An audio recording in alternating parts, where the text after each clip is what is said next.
Hi everyone, welcome to Level 2 in the College to Career Readiness program. I'm so excited to present this presentation for you today. My name is Dave McVeigh and I work as a career counselor in the Career Center.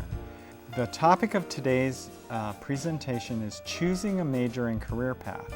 And so what we want to do is give you some background and some things to consider when you're choosing a major and as well as when you're choosing kind of a career path that relates to your major or interest areas. One of the first things to consider or to think about is many students will choose their major first and they'll look at all the different things that they can do with that major after they've selected the major. Of course, it's kind of nice to do it a little bit at kind of both of those things where you choose you're considering a major and you're also looking at career options also. But sometimes students choose a major first.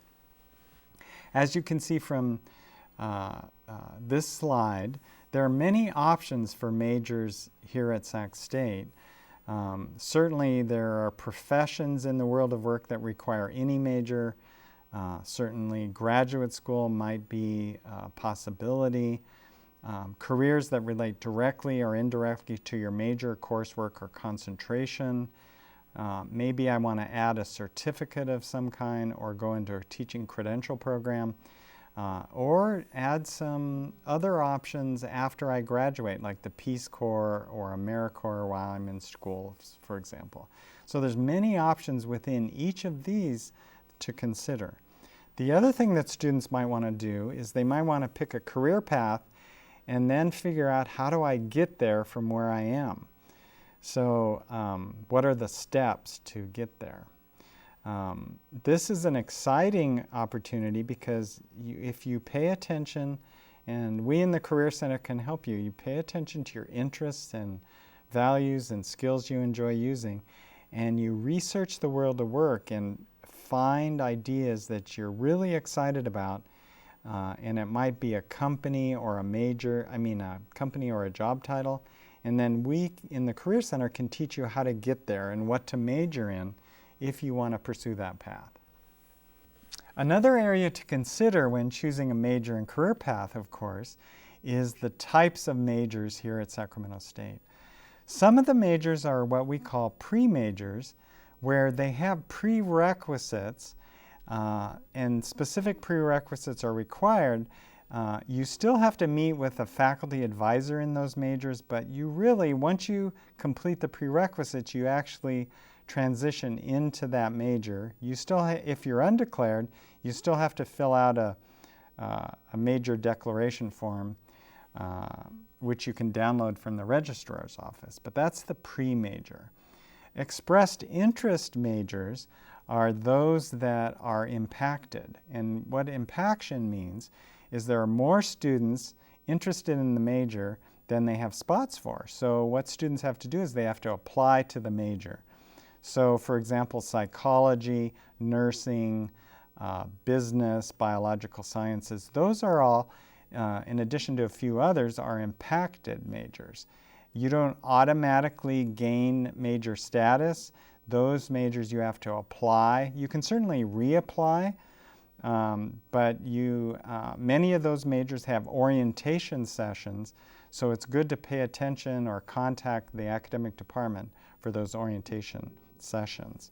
And of course, there are non-impacted majors, which are the majority of the majors at Sacramento State, and you still have to meet with a faculty advisor for those majors, but there are no real prerequisites, or they're not impacted for sure, and they have the number of units that are required for the major and all the courses that are required just like any major, but there's no application process.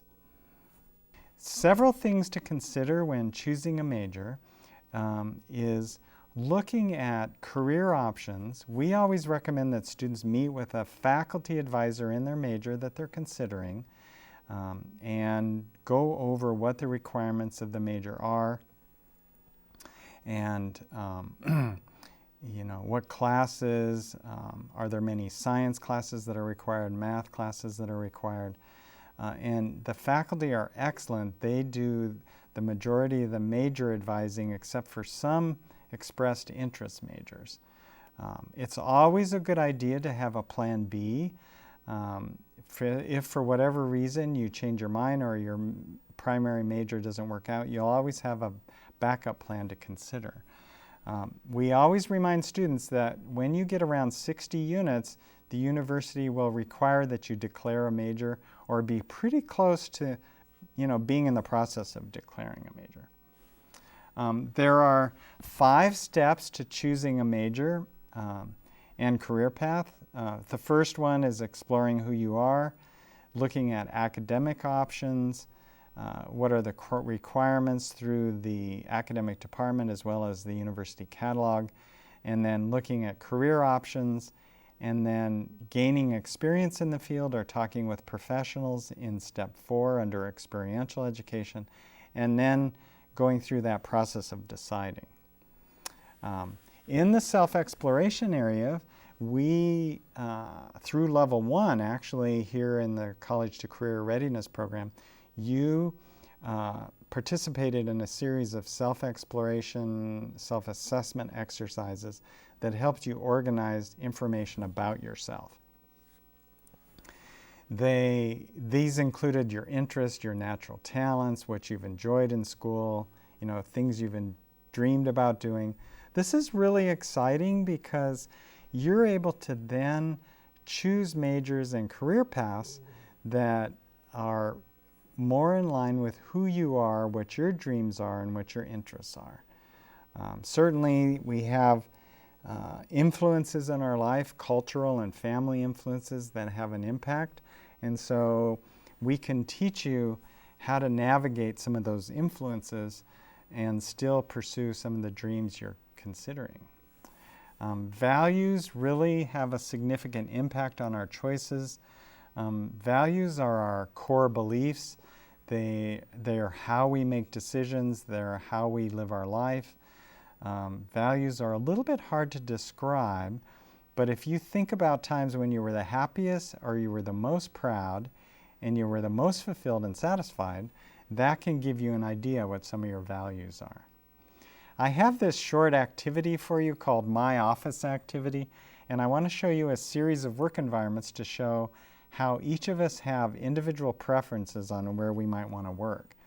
So this first one, take a look at this picture, and I want you to think about, would you enjoy working in this particular work environment?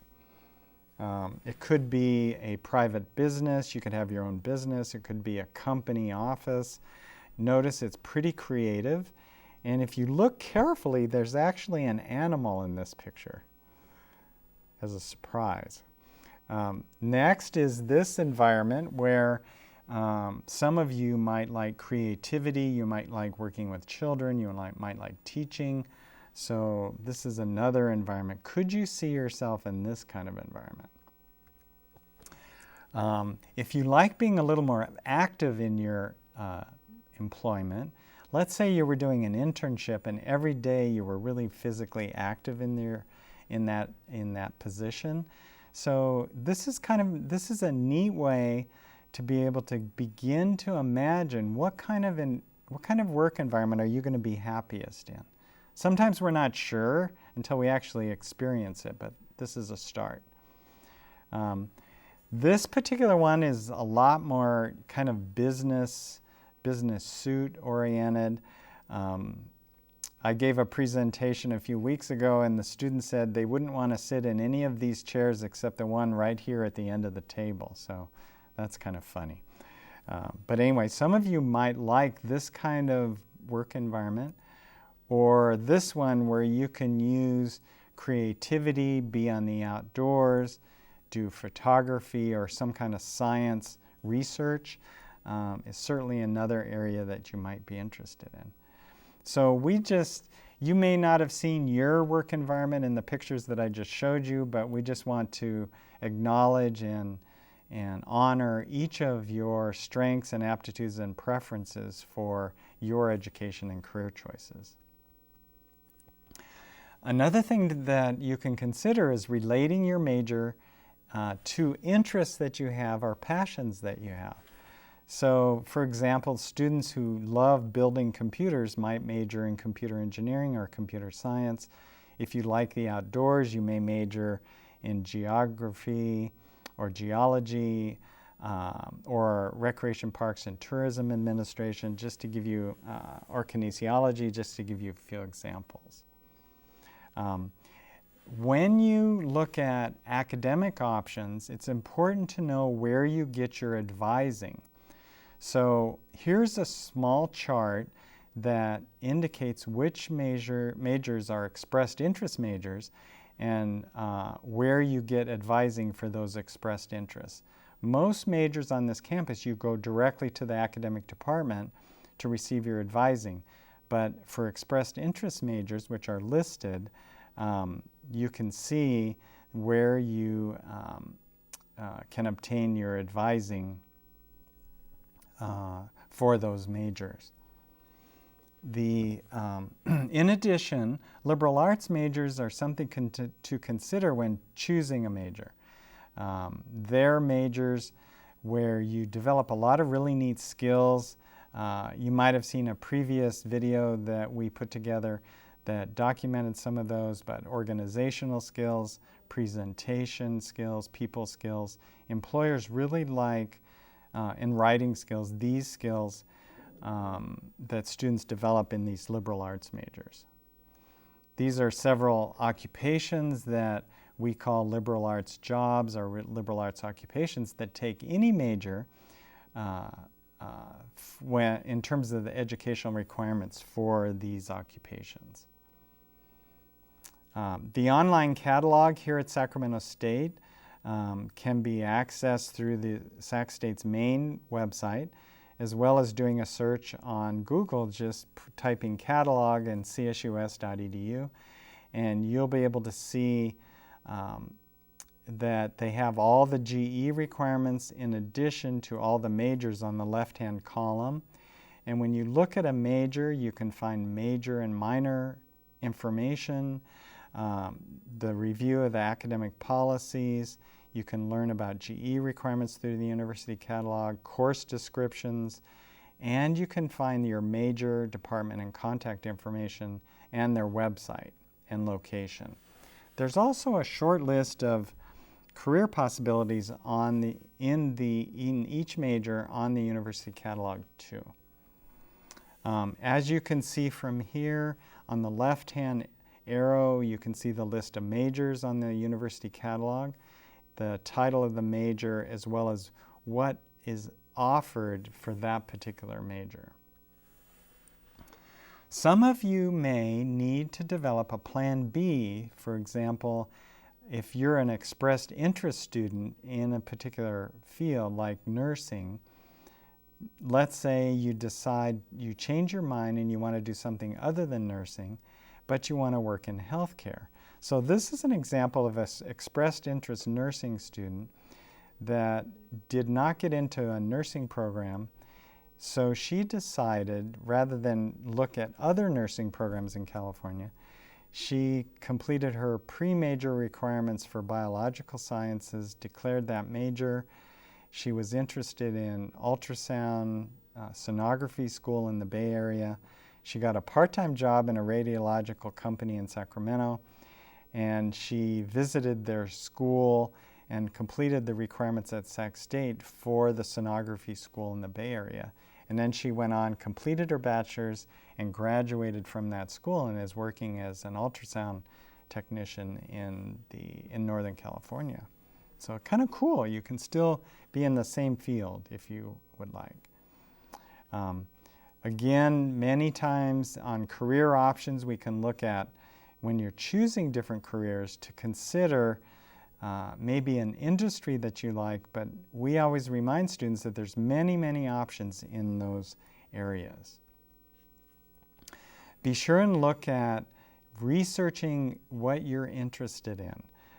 Sometimes you hear people's opinions about occupations or majors, but they really may not be realistic or accurate. So we can teach you in the Career Center how to get accurate information about the world of work. Of course, it's always best if you can talk to someone directly who's in the occupation by shadowing them or setting up an appointment with them.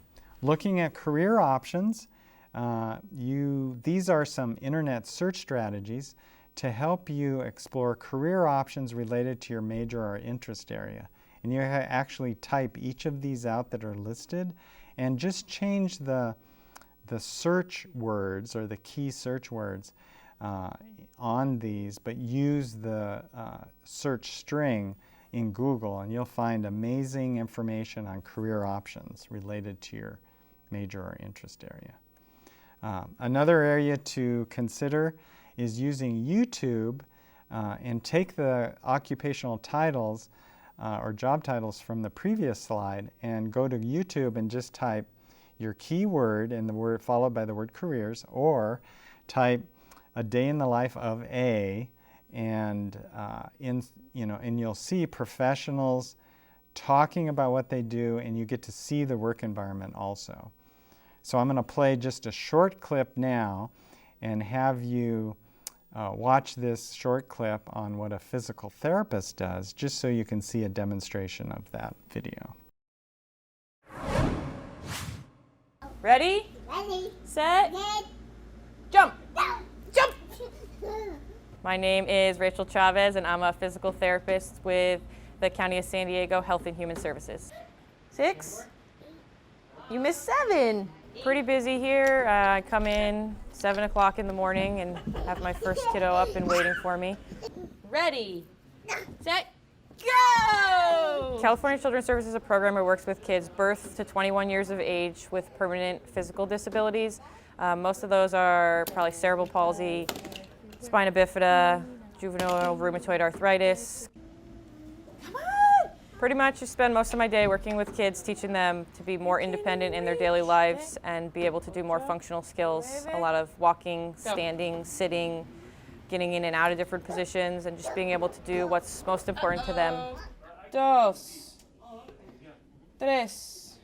This is a job that's near and dear to my heart. I feel really good about coming to work every day and working with these kids. I get to really connect with these families because we see them for long periods of time and get to see these kids grow and become more independent and see how meaningful my work is to them. Woo!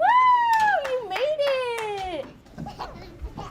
I got you! It's very physically demanding. I go home tired every day. But at the same time, I'm thrilled that I don't sit at a desk. I'm up and about and playing with the kids and doing what I love most, helping them find their way in life and just be as independent as possible. 3, 4, 5, 6. So I hope you enjoyed that video. It was really a neat way to see directly the work environment, and that transitions us into the 4th step in choosing a major and career path, which is experiential education. This is where we engage the world of work. Some of you have already done some of these things, like job shadowing or informational interviews, attending some of our major Career Center events, doing a service learning class, joining a student club, volunteering, part-time jobs, and particularly internships are really important.